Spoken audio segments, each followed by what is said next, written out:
Folks, it's Friday. It's late on a Friday. Well, so for us.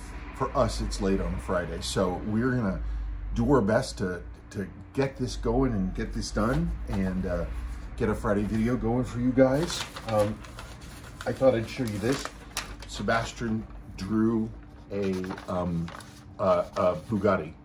And there's a fun fact on the back. Bugatti went bankrupt, but VW took Bugatti, and now Bugatti is by VW. There you go.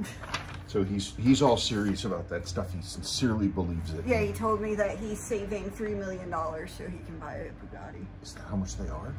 Some of them. Jeez. Jeez, that's a lot of money for a car. Yeah.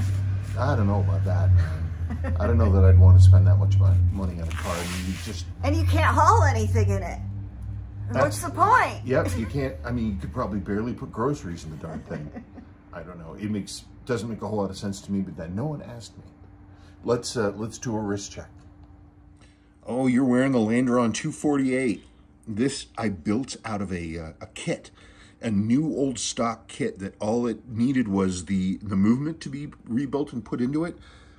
I forget, this entire watch was made as a branded, was it Sandoz? And they look just like this, except they have a logo on the thing. But that's a Landron 248, which I'm pretty happy about. Cool. I am wearing my Jumbo. I love a Jumbo. There it is. It's 6138 3009? 3005? I can't read it. It's not focused. Well, whatever the heck it is. This is the petrol one with the deep blue dial. Really classic, really elegant, beautiful with the 2-part V-type crystal. Nice piece. I don't wear it as often as I should. So I'm changing that. Okay. Well, I hope that was fantastic. I mean, it's the first time I've worn this watch in, it's been a long time. I just tried to grab something different. Biff Tannen BTTF. Spencer had a lot of coffee today. Was I feeling perky? I don't know. I don't know. Maybe I was in an effervescent mood. Hey Spencer, can you use an ETA 2892 mainspring in these 6139s? I have an extra one and I'm thinking it might work. You know, it's funny. I had to confirm they're really, really, really, really close. Let's see what model the ETA is. Yeah, 2892, which is the sort of the higher end one. The 2892 is ever so slightly thinner. It's thinner material, so you have the different measurements of the length of it, the length of the bridle, the thickness of the material, etc. The 2892 is slightly longer and slightly thinner, but it should drop right in. The rest of it is right there. The measurements are so close. I've never personally tried it. I've read about it, then I forgot about it, and then you reminded me about it. So I might order one, and because there's a 6139 I have that that I've been meaning to redo for a long time, and maybe this would be a good experiment to see how it does. So give it a whirl. If you've got one, give it a try. Seiko's mainsprings are supposed to be forever, though. My typical practice is to follow the manual, which is to clean the mainspring and rebuild it with new S2. Okay. And that's it. Cameron Trussell, the Blue universe is vast and deep and I cry when I watch it regularly. Don't look up long dogs. It will make you watch Bluey on your own. Haha. Why? What is about Bluey? What is long dogs? I don't know. How does that relate to the Blueyverse? I don't know. Do you know anything about the Blueyverse? What about it? Do you know Is it vast and deep? And do you cry when you watch it? Is Bluey lore vast and deep? One could consider. Do you know anything about long dogs? Oh, that's a little like Easter egg thing that's put in all the episodes, and you have to like find it and stuff. Trust me, the Bluey lore actually high key, low key, it kind of is crazy. Really? No, literally, because the whole thing is that the mom, her first child was a miscarriage, and so I know, it's really sad. So then she cherishes her other children. She loves them, and then the dad has a whole bunch of stuff because he always felt like he was left out because his siblings were super mean to him. I think he was like a middle child, so that means like he was just like not cared about as much and stuff. And so the parents, they support each other and they support their kids. Oh. It's pretty crazy. And there's just like, there's so much to it. Wow, I had no idea there was really deep lore and character building in Bluey. Oh my God. Well, we'll have to, next time it's up, honey, you'll have to look for the long dogs. I will. Okay, that's cool. So, how are we doing with the Blueyverse? No, I think she answered the question. Okay. Ben Bieber 4135. I love your interaction, guys, and the knowledge I get through watching your videos. Hopefully it's good knowledge. I have always loved Seikos, but long before I started buying more expensive Swiss counterparts, how in the last few years, somewhat unsurprisingly, I got back into Seikos and never looked back with your guys' help. Kind regards from Cape Town, a place you should definitely visit one day. Cape Town, South Africa. Wow.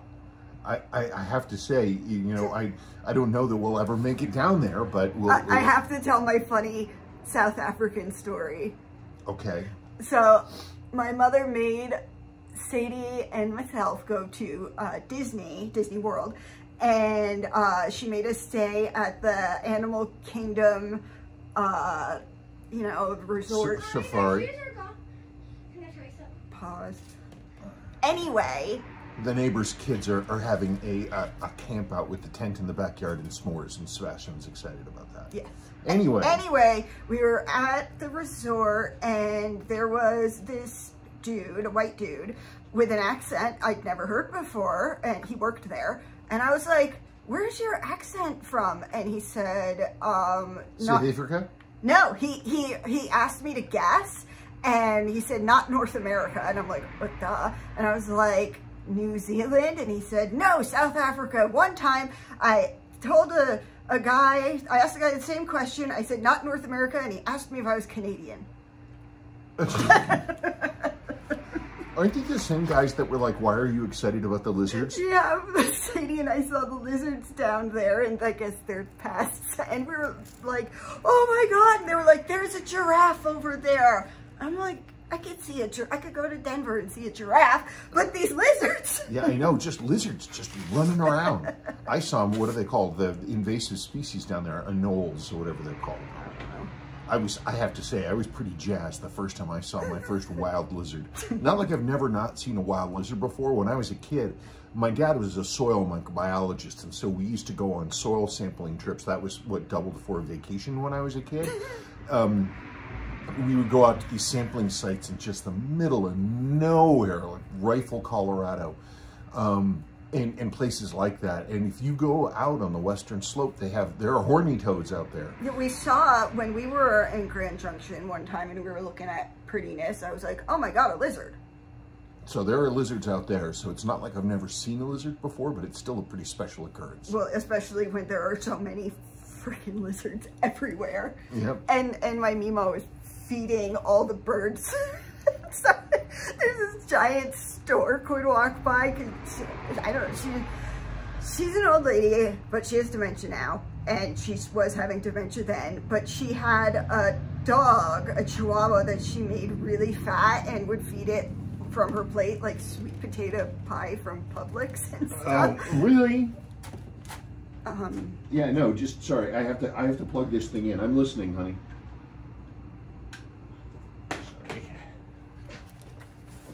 Anyway, and then Mocha the Chihuahua died, and so Mima started feeding her sweet potato pie to the storks. I don't know.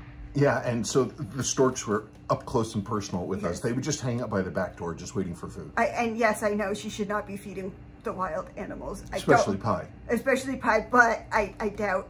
No, she probably still is, but she has dementia and is not my problem. So maybe she forgets that to feed them. Maybe she does. Okay. Leo Crispy. Italian food abroad is not even close to Italian food in Italy. Spencer, imagine the sandwich you could eat in Italy if you land in the right place. Okay. So when we mean Italian American, not Italian. It's like when we have Chinese food here, and we are very well aware that it's not like Chinese food, but it's Chinese American food, and it was made by the Chinese people and Chinese Americans, just like Italian American food is. But we're in America, so why would I be like, I'm gonna go get some Italian American food? Oh yeah, I know. So when we say Italian, we mean like Italian-ish, American-y, Italian-y. I don't even know if the Italians would have anything like, I mean, they have such a wide range of food, and I'm sure Italians in Italy like eating meat as much as Italian Americans do. It's this specific sandwich that I was trying to recreate. That was the thing. I wanted that sandwich. So far, we're 0 for 1. It was a fine sandwich, but we're 0 for 1. We're gonna end up like going to White Plains at some point just to get a sandwich and then not tell people that we were there. Oh God, and I hope it doesn't. I hope it lives up to the hype. No, I mean, at the time, because I lived in the Northeast and had those sandwiches, so it was a pretty common sandwich to me. It wasn't like a godly experience, but after living elsewhere, I can understand his reaction. What about those Italian places that are down like in Lakewood? Well, they don't have the bread, but I would like to go there again. I forgot about it. You did? The only thing I remember from it is holding baby Sebastian and the door hit his head. Oh, poor baby I Sebastian. know. I've been beating myself up about it, and actually that's why I never went back, because of the bad memory. Oh, well, you know, you've suffered enough. Okay, he's fine. Let's do this thing. He's having s'more now. Is that more Biff Tannen? No, he's after this one. Francis Palmer, 9737. Thank you, Spencer and Sabrina, for answering my question on the 6106 balance. You have saved my bacon and a few quid. Cheers. Oh, good. Well, I'm glad. It's those kinds of, isn't it a relief when you find a solution to a problem, and isn't that great when it's like, it's a relatively straightforward relief? Biff Tannen, I recently bought a repro of that 6139 Stellix bracelet. It's amazing because it even has the correct clasp, and it has that little 3-line logo on the inside of the clasp that Seiko did on early bracelets. Really? They managed to copy that, which is incredible, pretty interesting. I also just got a 6106 8120, like you pointed out, with the original bracelet, super rare, came to me from Japan. Wow, that's pretty cool. If you, I'm curious, so he's talking about a really early Seiko logo. It almost looks like a trident, almost. And they put that logo on there, but it's solid stainless steel, or is it folded? I gotta find one of these bracelets. Because I have one of those watches. I have a Severt, or however you pronounce that dude's name. The Speed Timer 6139. Mine's a notch. It's from 1969, I think it is. And it's a Seiko 5 Speed Timer proof. And it needs a bracelet because, you know, and I'll try one of those bracelets. What the heck? If I can find one, I'll get one. And, you know, Seiko doesn't make them anymore, so what am I supposed to do? Okay. Paul Dame 2784 watched this mail call wearing my new to me 1978 Grand Quartz 99438010 that just arrived from Japan. You weren't kidding about these. They are fantastic. They are fantastic. They're fantastic. They are, I mean, when they're set up right and they're adjusted and serviced right, they're extremely accurate. But the finishing, I mean, Seiko's case finishing is always excellent. But those things, they have beautiful, beautiful dials, those Grand Quartz watches. And just for straight up accuracy, I mean, it's such an elegant and lovely piece. So I'm glad you got one and that you're digging it. True Blue Miata, hello. Hello. And Vegemite. I'm from the US and I've tasted both. I'm convinced you have to be inoculated with either as a child to appreciate them. I suspect it is spread thinly on purpose in order to moderate the saltiness. TGV talks about Marmite watches, meaning they're an acquired taste. Another way to get a, oh wait, now we're on to something else. Another way to get a Series 45 high beat movement are the King Seikos. The Grail is the chronometer 4502-8010. I have one, but not a chronometer. Lovely watch. I have, actually, I have, well here, I'll put in a quick segment. So here we have, yeah, this is a 45. So not a 4502, but it's King Seiko high beat. Wake up. This beautiful blade case. It looks like the end of a samurai sword, doesn't it? Come on, wake up. I know you've got a balance in you. There we go. Yeah, it's lovely. The linen dial has a little bit of graying in it, sort of a silver, and I haven't ever been able to make my mind up about it. It's a beautiful, clean design. These are supposed to be worn with like a plain, non-stitched, like alligator band or crocodile band. It sets them off really nicely. I really don't have very much material for these. This was a silver dial, and it tarnished and patinaed all the way down to this purple.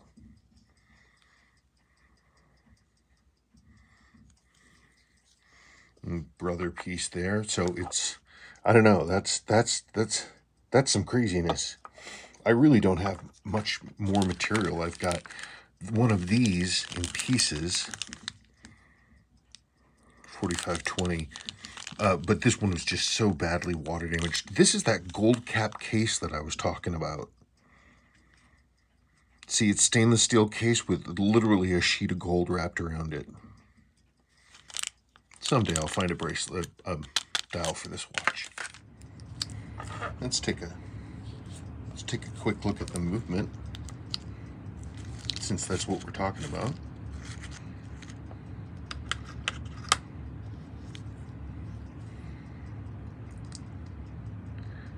Isn't that gorgeous? Isn't that something?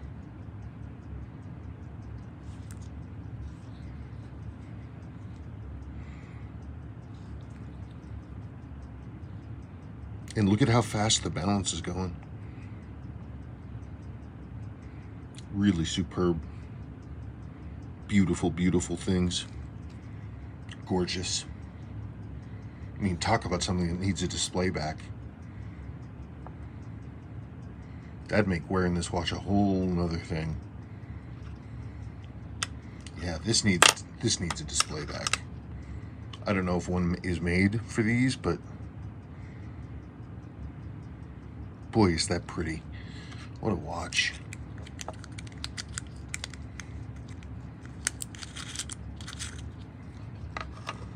Let's see if this one's open.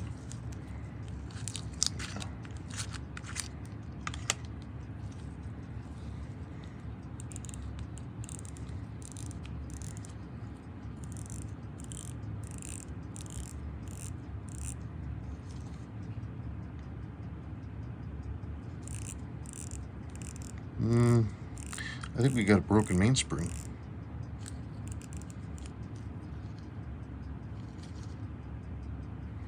Yeah, I think we got a broken mainspring on this one.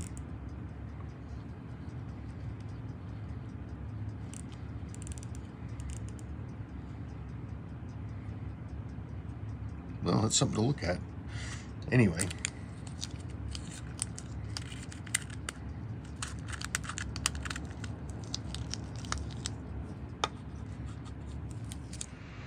And we're back. Ah, there goes the school bus. Yep. For people not in America, they really exist. Big yellow school buses. Yes. We really actually have them. Yes. The navy blue monster. I love my SBDX017 Marine Master, but don't really like it on the bracelet because it just feels too heavy. I wear it on an SBDX001 rubber strap because it has the rubber keeper instead of a metal keeper that is on the rubber strap that came with my watch. Great combo.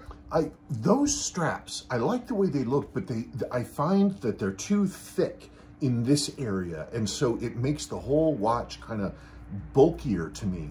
I really like the stock bracelet, but I get exactly what you're saying, because it makes that solid stainless steel bracelet definitely makes that thing a monster, you know, to wear. It's a big fishing weight of a watch, but I really like personally the bracelet, and it's because it's a taper bracelet with really nice finishing, and it being a taper, it reduces the visual weight of the watch head for me anyway. But I don't know, I've been wearing that watch a lot last few weeks. Maybe I'll break out the box and get the strap out and try it. Oops, I scrolled down because I wanted to see how many questions we have. Weenie7722. Kia ora from New Zealand. Thank you very much for taking the time to answer my question about the early speed timer bracelet. So yes, there is a decent aftermarket version.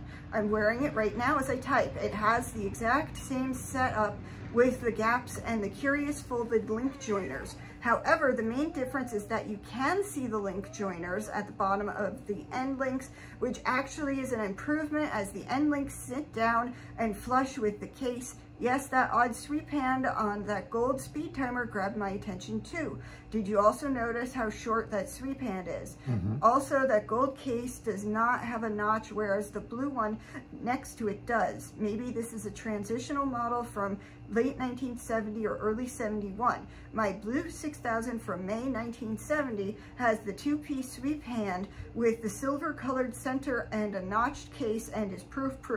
Thank you very much for taking the time to answer my question. P.S. I'm on the hunt for a gold proof speed timer with the sports font in green and speed timer in red. Absolutely love the mix of colors and fonts on this. Sports fonts in green? I haven't seen that. On that gold speed timer in that catalog with that sweep seconds hand, that's a real mystery. That's a crazy mystery. If I had seen that, I would have assumed, if I saw that on a watch, I would have assumed out of hand that it was some non-Seiko aftermarket. There's some, it's like a stick sweep hand is what it is. It's not like the taper, you know, one piece or two piece. It's just a stick with just a little boss in the middle. I'm extremely curious if anybody has ever seen one of those in person. That's a real Seiko mystery that needs answering. It's just, I can't believe that it's like a one-off watch that made it into their catalog. But I mean, and more as time goes by, you know, it just proves that Seiko has no problem making tiny changes to a model if they feel like it for whatever reason. Yesterday's watch review today, Seiko SKX 007, Sir Stamford 27. Great video, love the SKX and love hearing about it. What about the 7002? Should that be in that lineup? Well, the 7002 should, I mean, the 7002 is, there were two 7002s. There were 7002 7009, 7002, 7039, and 7002, 7000 with 7000J, blah, blah, blah, all that stuff. The main difference is that the 7002 transitional has 200-meter water resistance, and it has a unidirectional rotating ring. And so those two models together make up the bridge between the 6309 slim case automatics and the SKXs. That those 007s, those 7002s filled that gap nicely. I don't know, there's so much variation with the 7002s. My personal favorite is the JDM 7002 7000 with, those often came with a white loom, not the gray Prometheum, but a nicer looking white loom, which is kind of what I'm digging. But you know, it's because they're not you know, they're not up to the ISO standards at their time. They have the bidirectional rotating ring, and I don't know, it's just the way it is, but they slot perfectly right in that area. Du Yen Fan. Hello, sir. Recently, I have one of model M159 5000. It seems fine when I replace battery, but then after a few days, it starts blinking, but when I press any button, it stops blinking. Do you know what's the problem? And could you please share how to fix it? As silly and stupid as this sounds, you've got a problem with your circuit. It's drawing too much current, and unfortunately, you just have to replace the circuit. There's no way to fix it. There's no magic way to like just make it better. It's a new circuit or nothing. Sorry. Weak odds and ends accidental restoration of an EL370 from HG Solberg. Nice video. I just got myself one of these. Received it in the mail today. Steel case and a silver dial, very similar to the silver dial on the faulty movement you have. The exterior is in beautiful condition, almost like new. I hope it's the same inside, although it doesn't run at the moment. I will replace the battery and see if anything happens. I cross my fingers. I mean, they're pretty solid movements. They don't really react very well to not being serviced. They've got this big balance that's got a weight on it. That is how it's like an impeller, and that it goes through a magnetic field and gets pushed back and forth like this. They definitely need to be serviced before you can get really accurate, you know, decently, acceptably accurate numbers out of them. But they're cool. They're cool for sure. For MR Seiko 6139 6005 restoration, Boyd Dovins 4180. I don't believe there was any who expected the cleaning of the loom to turn out the way it did. It goes to show how deadly a small amount of water ingress can be. Yeah, you get, oh, stop it, go away. Flies. No, is that a fly? Oh no, that's a yellow jacket. Is it a yellow jacket? No, it's just a No, I think it's a dumpy. Can you stop whapping at it above my head? Sorry, I'm trying. You're gonna piss it off, and then it's gonna attack us. What I don't understand is why it's checking us out, us of all things. And let me just, let's see, hang on.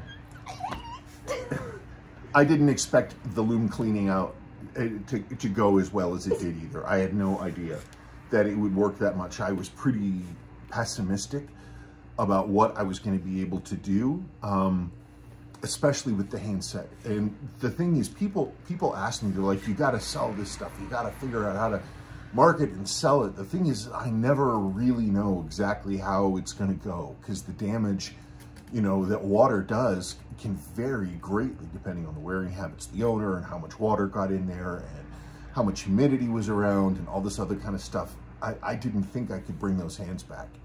But even though I did, I don't know, there's just, you'd think it'd be nice to have a process. You put this, plus this, plus this, and then you do this stuff.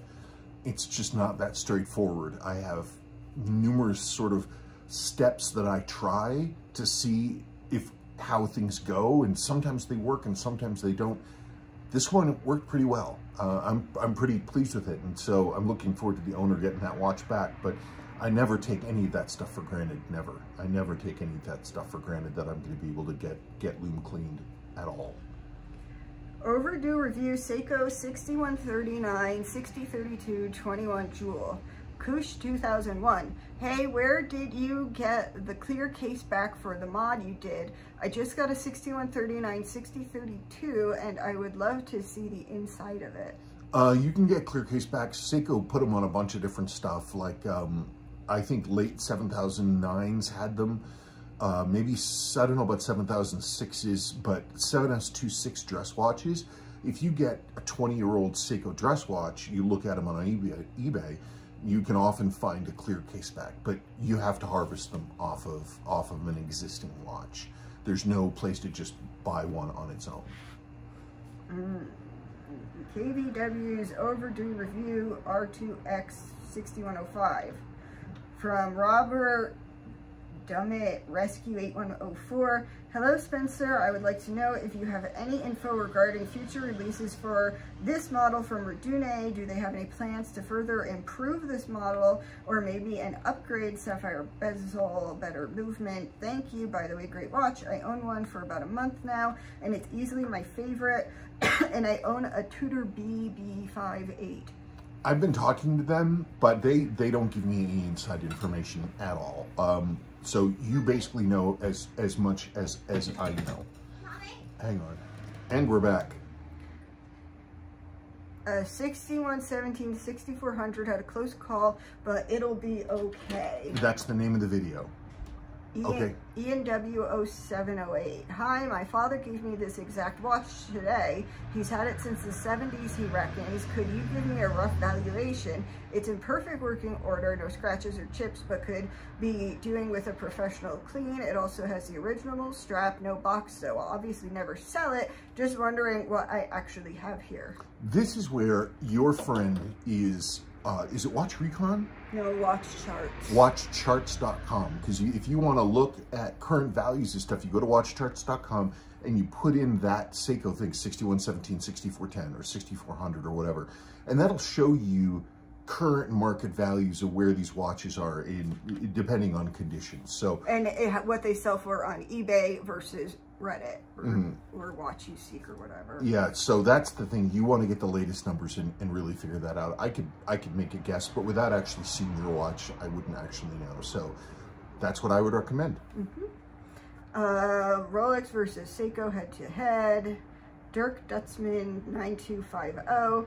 If you wear a Rolex, everyone can see it. If you wear a Seiko, everyone will ask you about the watch. Especially this watch will always get you involved in conversation. In my eyes, it's not only a really good watch, it's a real statement. So for me, it's a very nice head-to-head. Thank you for that.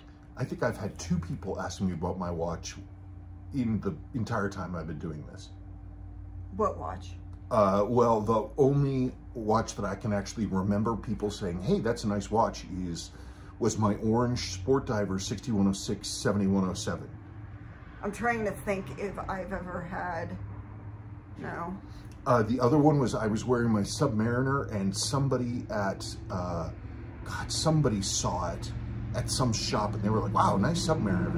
And I let the guy look at it, but that's it. Most of the time people don't look at my watches at all. I'm only amusing myself. Pulsar 6309, the Y514 6009, race car James 53. Another watch I didn't know I needed until I saw one of your videos, Spencer. I now have 12 vintage Seikos, nothing super high-end, and a Pulsar thanks to your fantastic presentation and knowledge of cool watches. Thank you, you're a legend. All the best to you guys. I'm married to a legend. Wow, amazing. And well, thank you for that. I'm glad the Y514 6009 is it should be an iconic watch. And it's everything that you know, it has all of the design heritage that Seiko put under the golden tuneless. It's a top shelf Grand Seiko level movement. Straight up, Seiko made it for the tops of the tops of the tops of their stuff. And the fact that you can get a Pulsar with that same movement is just really cool. So I'm glad you wrote. I'm glad. Let me know when you find yours and when you hunt yours down. I'm curious what they're going for these days, because they're not that easy to find. Was there anything else? Okay, well, folks, that's it. Thank you so much for tuning in, and we will talk to you next week. Thank you. Bye-bye.